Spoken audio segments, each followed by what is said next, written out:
O nosso foco é não acabar a nossa cultura, não sempre estar trabalhando isso com professores choclens, né? Esse é o nosso foco. Então, por isso que a gente sempre tenta, a liderança sempre tenta trazer esses estudos para dentro da aldeia para que o povo choclen sempre estejam estudando. Conseguimos faculdades, né, tem indígenas estudando na UFSC, na FURB, fazendo faculdade para trabalhar aqui dentro com a gente. Do ponto de vista da presença e constituição dos grupos étnicos em Lages, na região do Planalto Catarinense, a gente pode, então, segundo minhas observações e estudos que eu tenho feito, enumerar o seguinte. O primeiro grupo étnico que se identifica na nossa região, inclusive tem estudos sobre eles, do professor Silvio Coelho, da Universidade Federal de Santa Catarina, índios no sul do Brasil. Ele vai identificar, então, a presença do grupo étnico na população indígena, caigangues e xoclengues, que nós denominamos de povos originários. Eles habitaram por séculos aqui nessa região, tinham seu modo de vida, seus costumes, sua maneira de viver, de habitar, de se fazer presente historicamente nesta região. Mas, como disse o professor Silvio Coelho, essa população, na medida que houve a colonização no século XVIII aqui, ou ela foi dizimada, se praticou um verdadeiro genocídio, ou se não, foram expulsos aqui do Planalto Catarinense.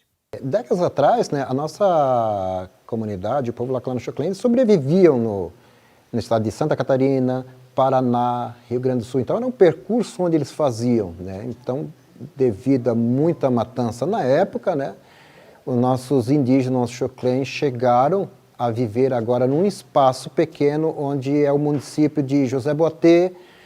Então, o povo lacano-choclen, a terra indígena lacano-choclen, ela fica centralizado dentro de 4 municípios, que é José Boatê, Vitor Meireles, Taiópolis e Doutor Pedrinho. Indígena hoje posso dizer assim, basicamente uma palavra moderna, porque a minha mãe sempre falou que eles foram tratados sempre como bugre, não como índio, né? Então, bugre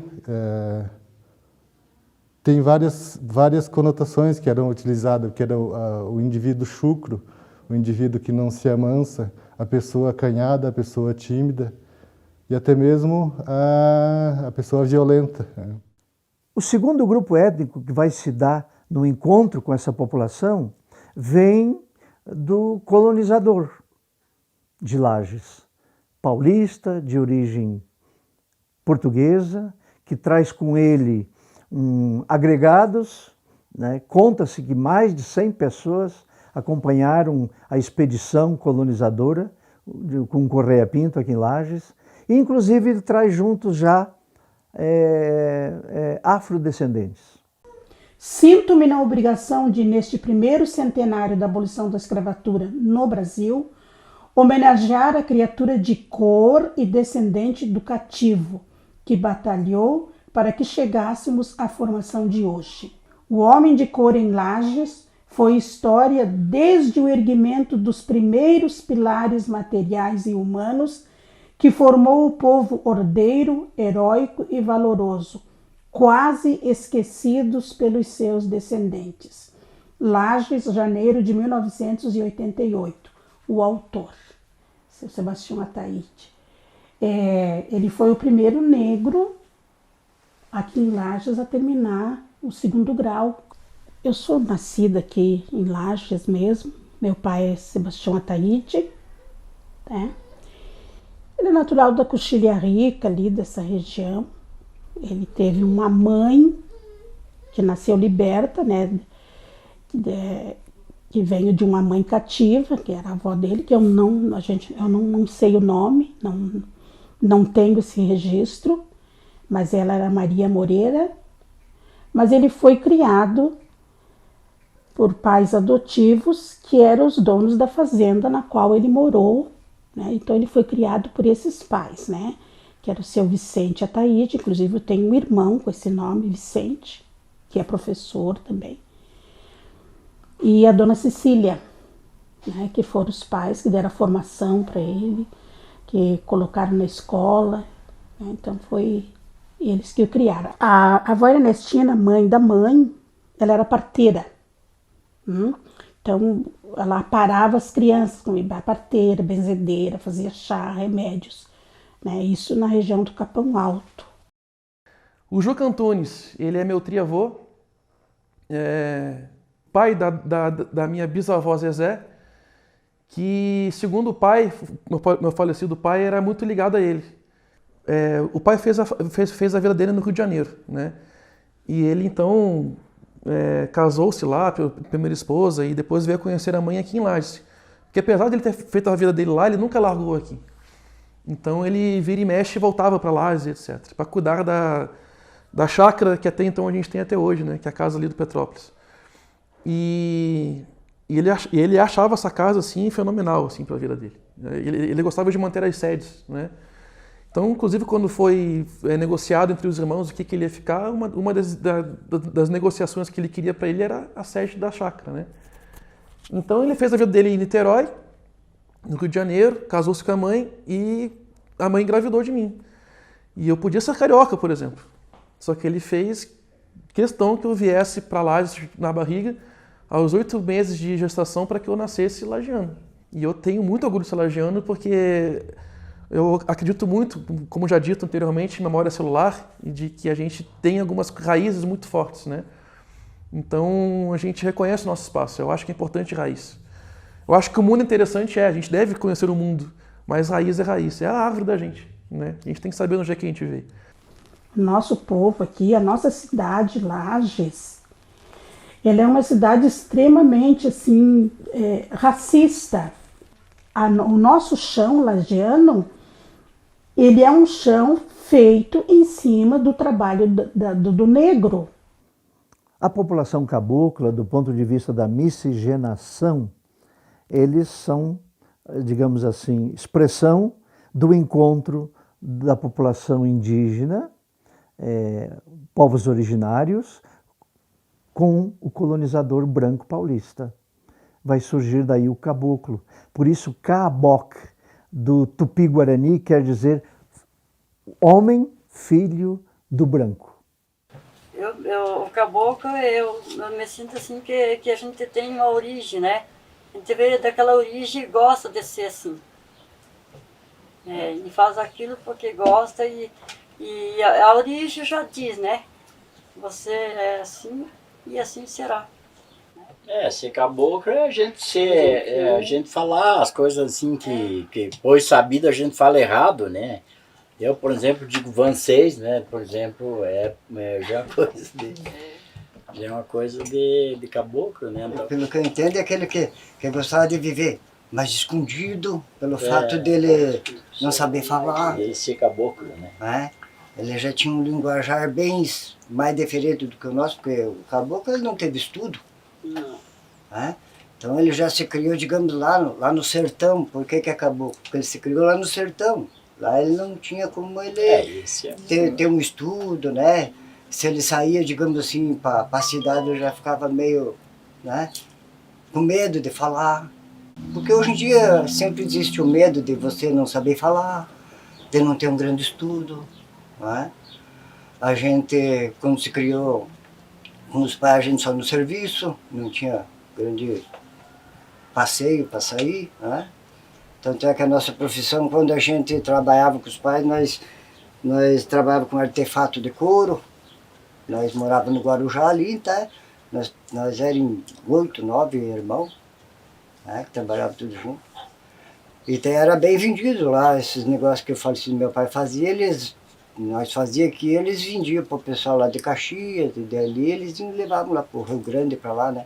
Porque eu tenho só o 5º ano, né, do ensino médio, e gostaria de ter feito, né, alguma faculdade, mas não pude, né. Mas assim mesmo eu me sinto muito feliz. Então aqueles fazendeiros, né, que tinha gente fazendeira, que tinha carro, trazia os filhos para estudar no Campo Belo, né. E nós que era mais pobre, tinha que ficar numa escolinha lá. E de lá a gente só aprendeu, né, o básico e não pôde ir para frente, né. As pessoas, principalmente os pais da gente, a filha mulher não precisa estudar, porque vão casar, vão criar filho, né, para trocar fralda não precisa estudo. Sempre tinha mania, né? Não sei se tu deve ter preconceito, né, que as mulheres tu deve ter, né? E o que a senhora acha disso? Eu acho errado, porque todo mundo tem que ter oportunidade para estudar, para seguir na vida, né? O caboclo é um ser humano, no coletivo, né? Ele é um jeito de ser de cada pessoa. O jeito da Angelina é o jeito da Celina, mas é o jeito da tia Landa, é o jeito de diversos daqui. São o mesmo tipo de gente. Gente acolhedora, do chimarrãozinho. Ninguém entra na casa sem não tomar um café, comer um bolinho. Então é um ser humano que vive um ser coletivo.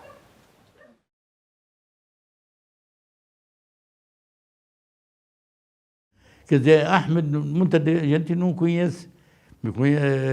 Conhece Armando, por causa da loja, por causa de contato com o pessoal. Armando para lá, Armando para cá, é Armando, né? De São Paulo, pegamos mercadoria e fomos para o interior de São Paulo, Mascatear. Fiquei 2 anos lá, no estado de São Paulo. Depois viemos aqui, o Ali vem para lá antes. Eu tinha meu tio aqui, tínhamos parentes.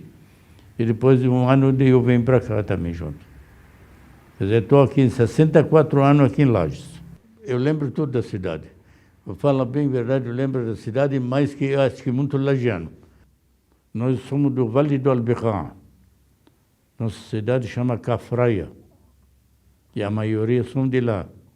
E hoje, infelizmente, estamos um pouco, porque a maioria morreram, ou viajaram, ou foram embora. Então, tem um pouco. Tem a maioria agora que tem um pouco palestino, né? Ela veio, ela nasceu dentro do navio. Levaram 1 mês de viagem de lá aqui. Tinha mais uma porção, eram 10 filhos. Mas ela era do meio ali. Chegaram aqui não tinha nada, porque prometeram e não deram, né? Meu pai não parava em casa, trabalhava por fora. Botava ela lá no meio do mato com os índios lá e... Era Natalina Borghesoni. Mas ela disse que não gostava do nome, daí chamar de Ana. E ficou por Ana. Eu casei com 22 anos. Estou com 90. Com 23 anos nós íamos de muda para cá. Eu tinha 23 e ele também tinha. O meu marido, ele serrava madeira, era serrador. Mas daí o pai trouxe para cá. Trabalhava em carroceria. Fazia carroceria no Brasil todo. Depois eles se separaram. Depois eu perdi o primeiro filho, com 2 anos. Daí fomos enterrar lá na Saquara, porque ele era de lá.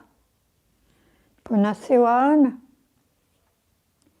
Depois de 1 ano e 3 meses. E daí foi que deu aquela neve forte. Deu meio metro de neve. Ela nasceu segunda-feira, sábado deu aquela neve. Ninguém perguntou religião, ninguém perguntou isso. Não. É uma cidade que eu mais me senti bem. Né? Senti mais que tu na minha terra, quase. Né? Moro nessa rua aqui, faz uns 50, 60 anos moro nessa rua. Moro num pensão Natal, vem morar aqui. E fiquemos aqui, depois eu conheci a minha esposa, daí, então, bravo. Casamos, então ficamos aqui. Os filhos, tudo nasceram aqui, graças a Deus. E estou satisfeito Lages. E eu sou mais lagiano que muitos lagianos. A minha ascendência, tanto por parte materna quanto paterna, é grande parte alemã. Ouvindo um pouco, nunca pesquisei tão a fundo, mas por parte materna eu diria que pelo menos 70%, 80% dela é de ascendência alemã e paterna também tem uma grande porcentagem. Daí que vão vir os sobrenomes também, né? Zimmer, né? Que significa a mesma tradução de room do inglês, quarto, né? E Heydrich, que seria uma versão de Henrique em alemão, né? Quando eu era mais novo, a geração dos meus avós aprenderam alemão, por parte materna. Mas eu não conheci eles morreram quando eu era muito jovem. A minha bisavó já faleceu, eu já tinha uma certa idade e no tempo que eu tinha contato com ela, sempre tive essa curiosidade e comecei já a aprender algumas coisas com ela.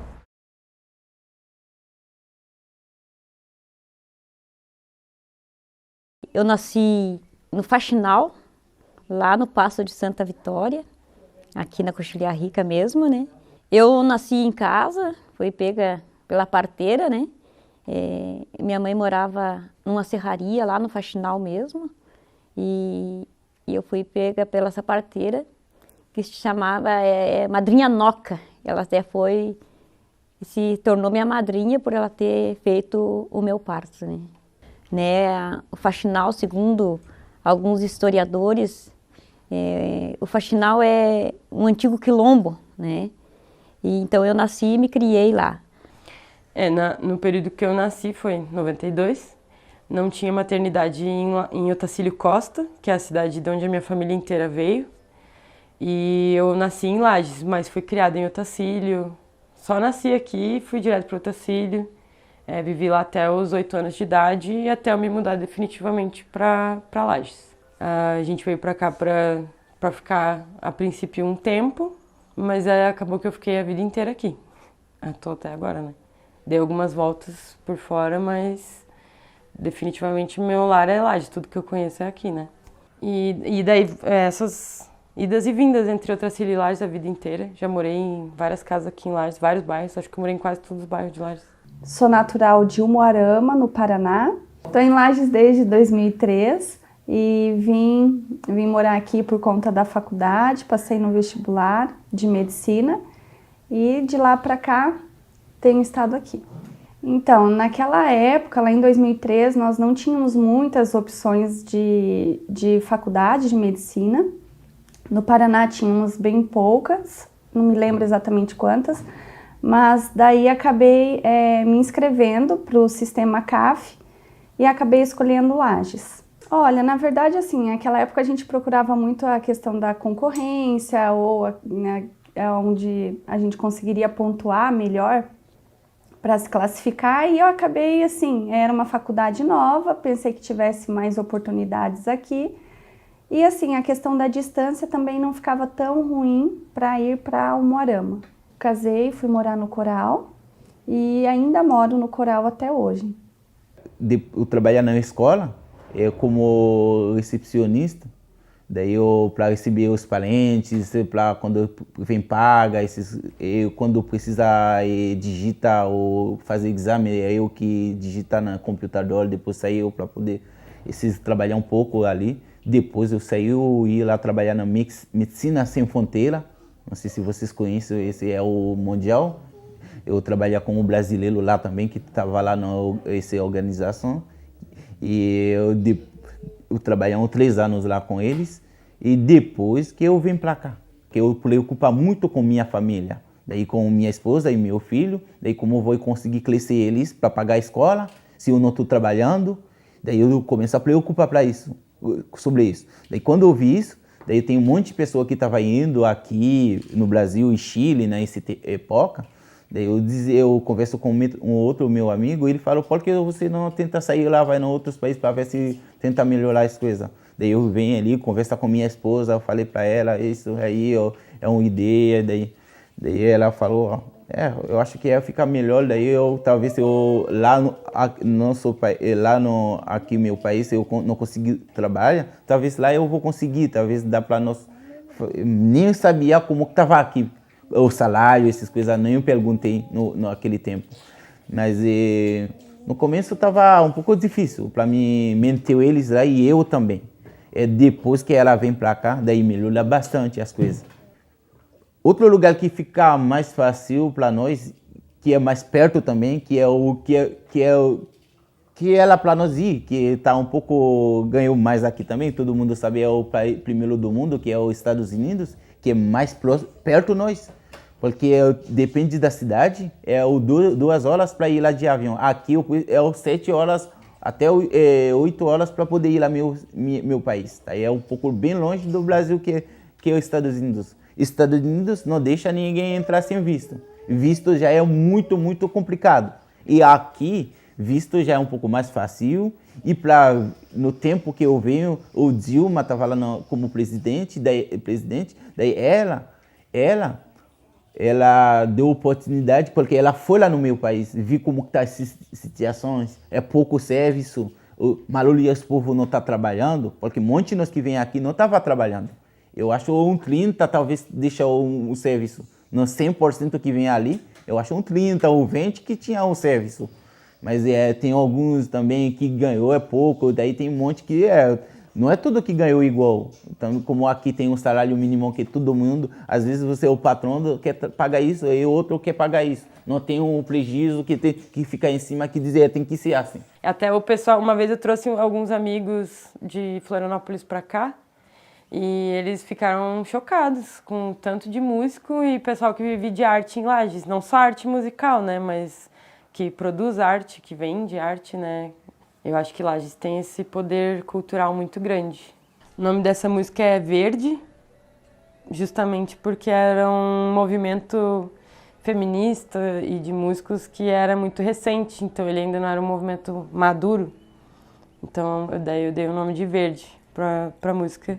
É a música das Marianas e fala um pouco sobre como é ser artista e alguém das minorias, que são maiorias, em Lages.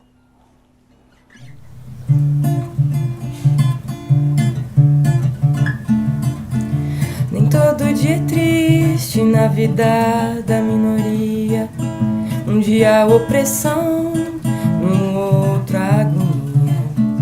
Nem todo dia é triste na vida da minoria, um dia exploração, no outro misoginia. E por isso cantar um pedaço de pensamento. E por isso cantar um pedaço de barulho. Quero que seja lindo, quero que tenha tudo, quero que seja verde, quero que seja maduro. Saudade, eu posso falar, é minha família, que é mãe. Eu tenho saudade dela muito, muito. Imagina, você sabe o que é uma mãe. A impotência da uma mãe. Para crescer um filho não é fácil. E depois crescer, daí como às vezes precisa dar um abraço, aperta e vê ela. Eu não consegui. Esse já é preocupar muito, muito, muito, muito. Imagina, eu tenho meu pai que faleceu. Eu não consegui. Tudo isso já é muito complicado. Como nós sei como que nosso país não é bom de viver, por isso nós não votamos. Mas às vezes eu tenho uma saudade muito grande. Esse aqui, de vez em quando, eu nem consegui falar com minha mãe. Quando eu falar, eu não senti bem, porque eu tenho a vontade de ver ela.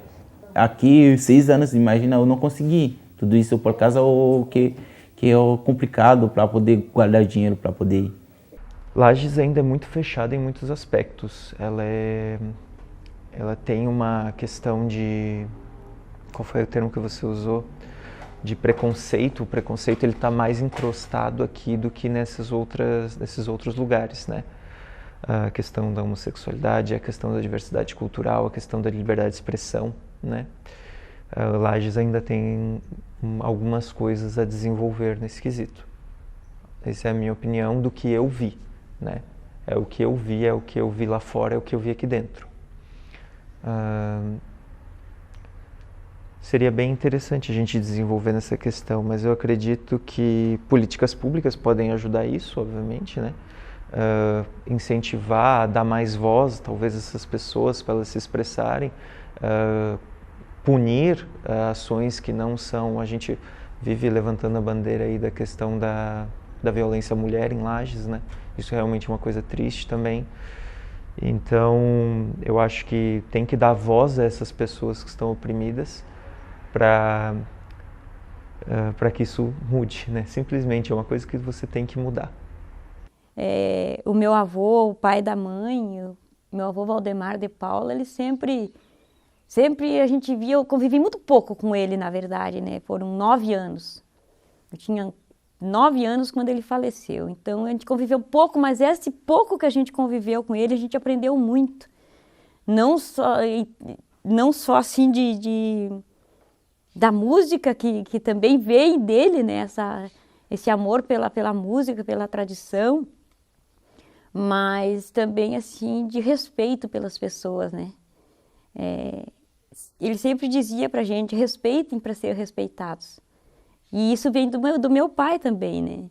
Então, assim, quando o amor pela terra, pelo campo, pelo cavalo, então isso vem do meu pai, né? Ele sempre me ensinou isso. E o meu avô é a música. Ele chegava em casa, ele saía, quando ele chegava em casa, ele chegava cantando, né? Ele sempre cantava a música, aquela Abra a Porta ou a Janela, né? Ou de Casa também, ele chegava cantando. Então, nós já estava com o fogo pronto na cozinha de chão, no galpão, esperando ele chegar para a gente se aquentar de fogo de chão. E ele sempre fazia versos, né? Rimas. Então, ele fazia um verso, a gente tinha que repetir. Todo mundo tinha que dar uma resposta, né? Fazendo rimas junto com ele. Então, isso aí eu aprendi muito com ele, entendeu? E é o amor pela coxilha, é tudo isso. Envolve um monte de coisas, né? As pessoas, a própria coxilha, a história, né? Da Coxilha Rica, do Paço Santa Vitória. Então, isso para mim é grande demais. Assim. Na mais rica das coxilhas cantam ciremas e gralhas. A história da minha gente em minha voz não se cala. Seguimos de pé no estribo honrando a nossa terra, resgatando as origens do homem simples da serra. Por isso levo meu canto, defendendo o meu povo, pra que um dia outro lajano nos possa cantar de novo. Quando começamos a capoeira aqui na cidade de Lages, a gente enfrentou inúmeras, né, resistência da população. Até por ser uma atividade oriunda dos negros, né, a gente sofria bastante discriminação. A capoeira, na verdade, ela sempre foi marginalizada. Aqui para o sul, por a população ser um pouco mais clara, mais branca, diferente um pouco do norte, sempre teve essa resistência da capoeira conseguir entrar dentro de uma escola, conseguir entrar dentro dos estabelecimentos de ensino, principalmente, né? sempre teve essa resistência. E ao longo dos tempos, com o trabalho que a gente desenvolveu, isso foi mudando. A gente foi mostrando que aquela atividade criada pelos negros escravos, né, aqui no Brasil, que hoje a capoeira faz parte da cultura brasileira, ela hoje é reconhecida como patrimônio imaterial da humanidade. A capoeira é uma das únicas culturas brasileiras, as outras vieram de fora. Cultura do brasileiro é a capoeira, o candomblé, o samba, né? A gente não tem discriminação com nada, com credo religioso, com cor, com sexo, com nada. Se vocês perceberem a nossa roda de capoeira, né, é um círculo. Por quê? É um círculo para que todo mundo possa um olhar para o outro de frente, olhar nos olhos um do outro. Então a gente tem como filosofia fazer com que a pessoa se sinta um cidadão e se torne um cidadão de verdade. E hoje me parece fundamental a gente reconhecer, ter a consciência de que a nossa sociedade ela é pluriétnica, é multicultural e nós temos que conviver nesse caldo maravilhoso, encantador, rico, que é a diversidade cultural ou a riqueza dos grupos étnicos que compõem a nossa sociedade local, regional ou nacional.